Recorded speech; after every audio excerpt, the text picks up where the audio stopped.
Hello again. I'm Matthew Gore from thewetpen.com, and this old music box used to belong to my grandmother, and then my mother, and now it belongs to me. But this is a video about the Inkvent calendar. Let's see what's behind door number 19.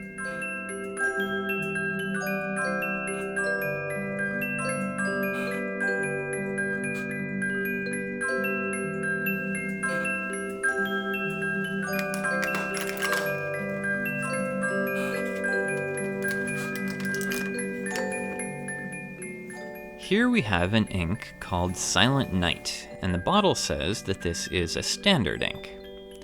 No glitter in there. I'm going to swatch this one on my color ring, on Tomoe River, and on Midori.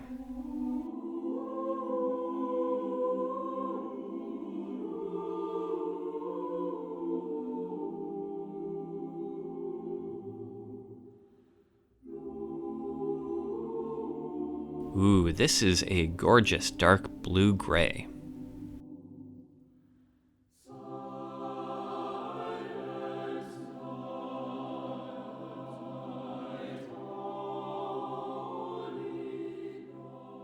Actually, as it dries, the blue is starting to disappear, and it's turning into more of a cool gray ink. This is really interesting. On the color ring, the ink dried down to a cool bluish gray, but on the Tomoe River, it's more green, and it retains a lot more color in general. The Midori doesn't look as cold-toned as the color ring. There's some red sheen, and some of the dark areas of the swatch look a little violet. The color is pretty similar to this Pen BBS 519. And this Lamy Crystal Benitoite is pretty close too.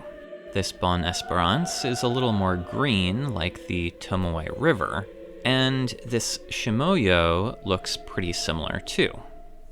I thought that this ink would be easy to paint with, and maybe it would be for someone who is actually a skilled painter, but for me, the ink got so dark so quickly that I completely obscured any detail that would have been possible in my first attempt, so I had to abandon it.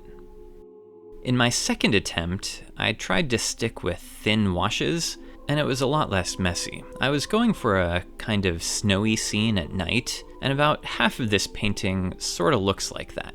Actually, most of my paintings are best if you don't think too much about consistent lighting and perspective. Anyway, I did a quick writing sample with this ink on Cosmo Air Snow and also on Rhodia, since I had a piece handy. Overall, this ink ends up looking like a blue-black when I write with it. On the Cosmo with a broad nib, I get heavy shading and some pretty color variation.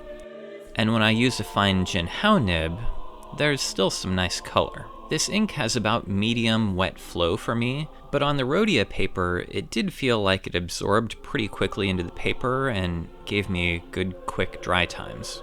Otherwise, the shading and performance were pretty similar on both papers, but the color was a little more gray on the Rhodia.